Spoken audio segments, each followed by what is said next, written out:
대전평화교회와 한신교회 교우들을 위한 새벽 말씀 나눔입니다.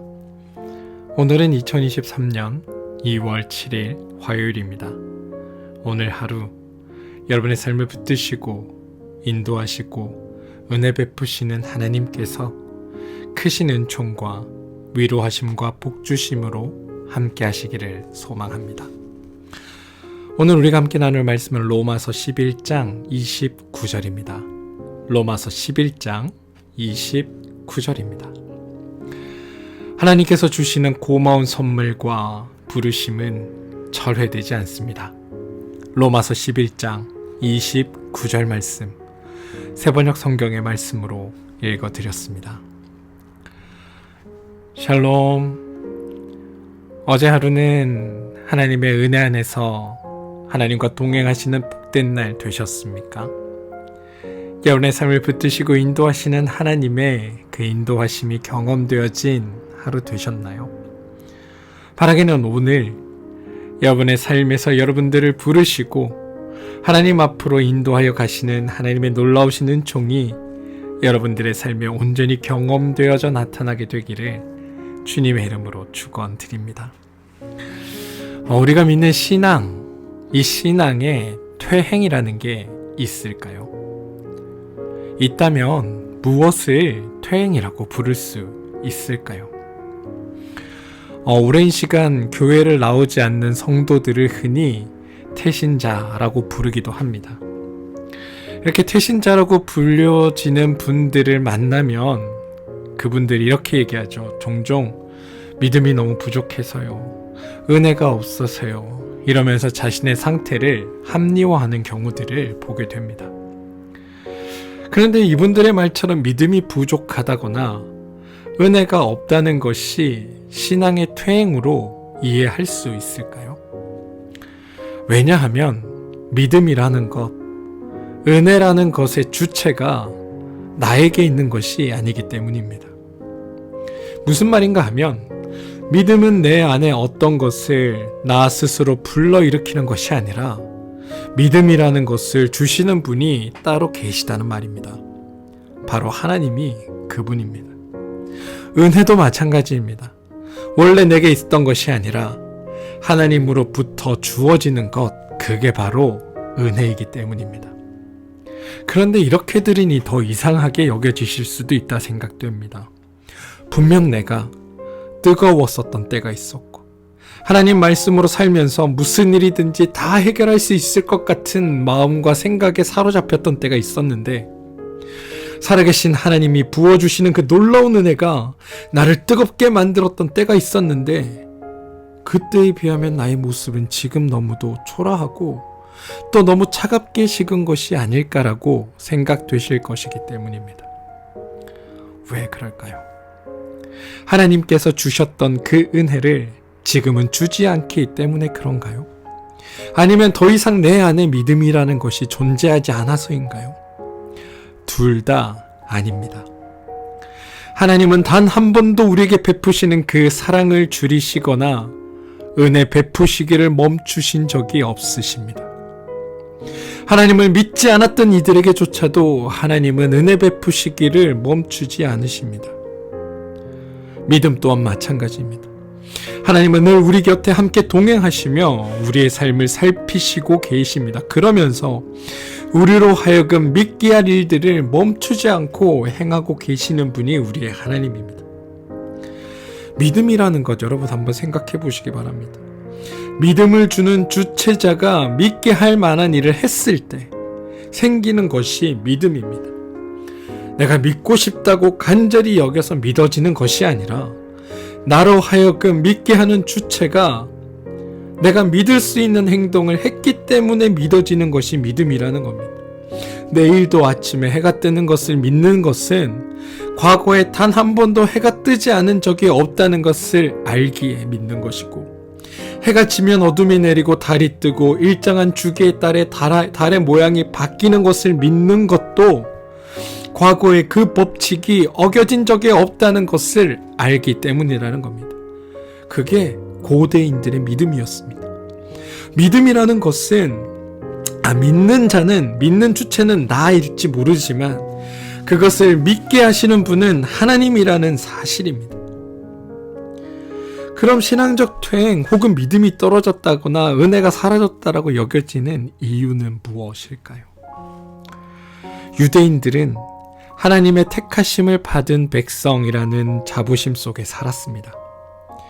그리고 그 자부심은 그들이 곤고한 생을 지탱해주는 내적인 힘이었습니다. 그런데 문제는 그 자부심에 고착되어 새로운 현실을 받아들이지 않았을 때 퇴행이 시작됩니다. 많은 유대인들이 예수님께서 전했던 그 복음을 받아들이지 않았습니다. 수많은 표징을 예수님께서 보여주셨음에도 불구하고 그들은 예수를 메시아로 받아들이지 않았던 겁니다. 성전 체제를 부정하는 듯한 예수님의 그 행태를 그들은 받아들일 수 없었던 것입니다. 과거가 그들의 발목을 붙들어 현재를 오롯이 살지 못하게 했습니다. 우리가 왜 은혜가 떨어지고 믿음이 사라졌다라고 느껴지냐 하면 하나님의 새롭게 역사하심이 내 삶에 여전히 있음에도 불구하고 우리는 과거의 눈에 사로잡혀, 과거의 경험에 사로잡혀 살고 있기 때문입니다. 예전에 나에게 나타나셨던 하나님에 대한 그 기억에 사로잡혀 있기 때문에 지금의 나의 삶에서 말씀하고 계시고 나의 삶에 역사하시며 나에게 은혜 부어주시고 믿음의 길을 걷게 하시는 그분의 일을 보지 못하고 있기 때문입니다. 과거에 나의 강렬했던 기억이 하나님 앞으로 한 걸음 더 나가는데 오히려 발목을 잡고 있는 겁니다. 여러분 한번 잘 살펴보시기 바랍니다. 여러분 정말 여러분의 삶에 하나님의 역사하심이 없습니까? 정말 여러분의 삶을 이끄시는 하나님의 도우심이 정말 없으신가요? 정말 여러분에게 은혜 베푸시고 필요한 때에 충만히 채우시는 그 하나님의 은총이 사라진 겁니까? 아닙니다, 여러분. 오히려 나이가 살고 있는 삶의 모든 영역에서 말씀하고 계시는 하나님을 찾기보다 과거에 겪은 방식으로만 하나님이 말씀하고 계시다고 내가 믿고 있기 때문에 지금 내 삶에서 살아 역사하시는 하나님을 보지 못하고 있는 겁니다. 만약 우리가 삶에서 일어나는 모든 일에 어떠한 신앙적인 의미들을 부여하며 살아간다면 나에게 일어난 모든 일을 우연이나 어떤 일의 결과로 치부하지 않고 하나님께서 계획하시고 이끌어 가시는 일의 일부로 이해하고 받아들인다면 우리는 매 순간 역사하시는 하나님을 만나게 됩니다. 그런데 이건 사실 쉬운 일은 아닙니다.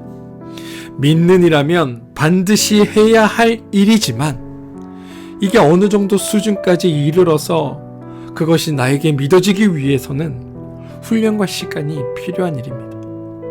그렇기 때문에 우리가 그것에 앞서 함께 해야 할 중요한 한 가지 일이 더 있습니다. 이건 우리의 작은 결단만으로도 가능합니다. 뭐냐면 바로 지금 있는 모습 그대로 주님 앞에 나와 서는 일입니다. 하나님과 멀어진 나의 삶의 자리를 박차고 일어나 하나님 앞으로 나서는 일입니다. 로마서 8장 28절은 다음과 같은 고백을 우리에게 들려줍니다.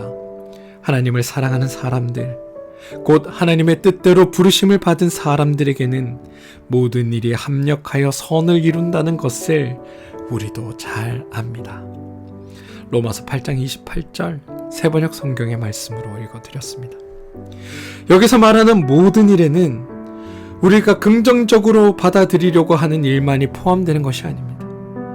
부정적으로 받아들이는 모든 일들이 다 내포되는 겁니다.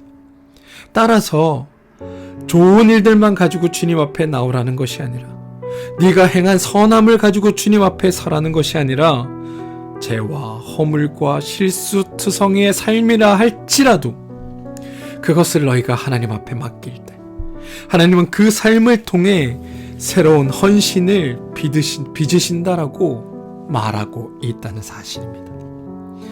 이 사실이 여러분들에게 믿어지기를, 그리고 이 사실을 믿고 주님 앞에 나서시는 여러분들 되시기를 소망합니다. 지나간 과거의 나의 시간이 어떠하던 중요한 것은 오늘 내가 하나님 앞에 서 있는지를 확인하는 것입니다.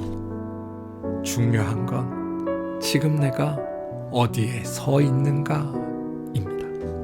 사랑하는 성도 여러분, 오늘 바울 사도는 말씀을 통해 하나님의 위대한 섭리를 이렇게 정리합니다. 하나님께서 주시는 고마운 선물과 부르심은 철회되지 않는다.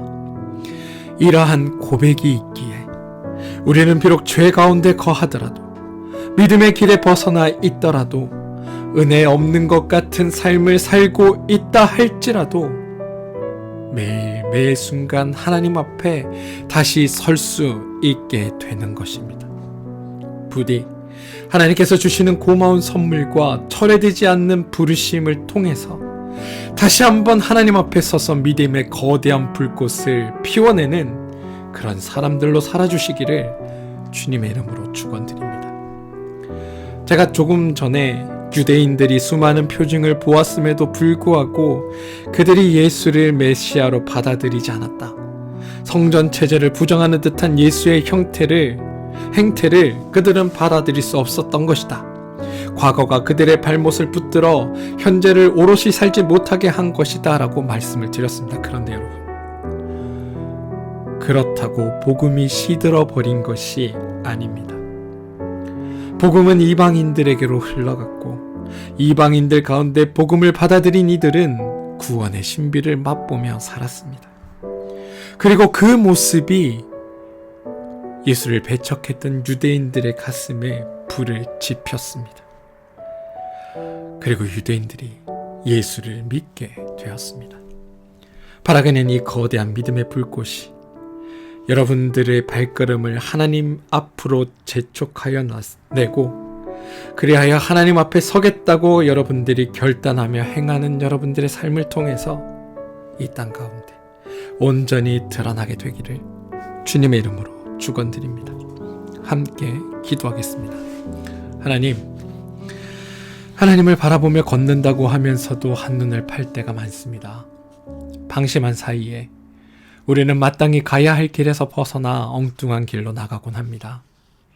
그러다 순간 깜짝 놀라 삶의 방향을 되돌려 보려 하지만 이미 몸과 마음에 밴 습성이 우리를 놓아주질 않습니다.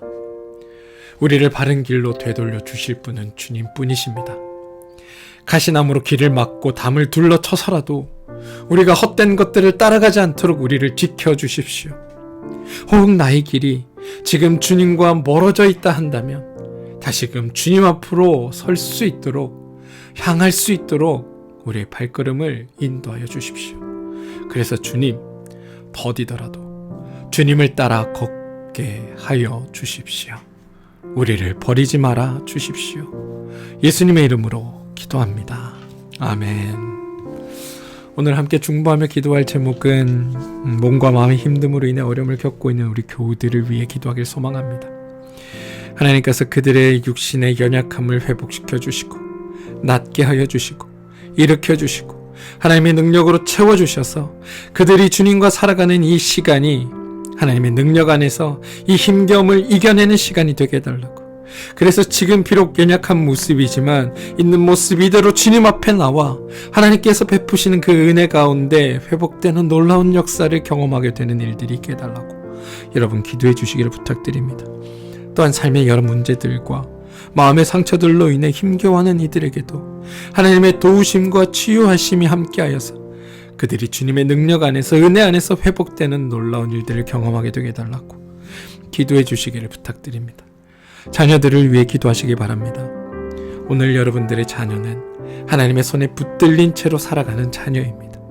그 하나님의 손길이 여러분들의 자녀를 복되고 아름다운 일들로 인도해 주시기를, 은혜 가운데 세워주시기를 여러분들 기도하시기 바랍니다.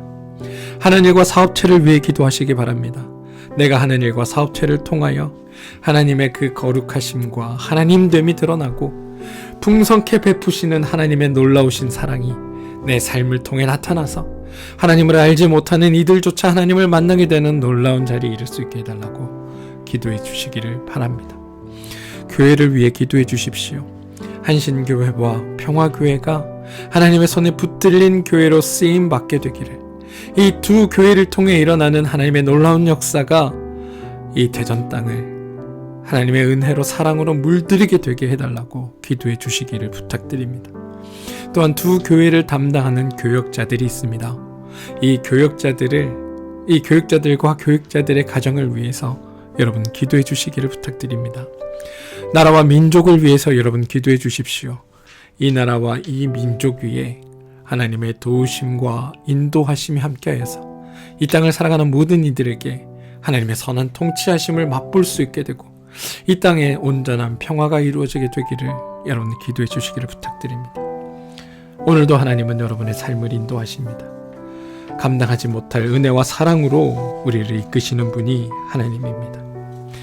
우리가 눈을 돌려 주님을 바라보길 원합니다. 내 삶에 살아 역사하시는 하나님을 보게 되길 원합니다. 그래야 주님과 멀어졌던 나의 삶을 하나님께로 한 걸음 더 가지고 가게 되기를 원합니다.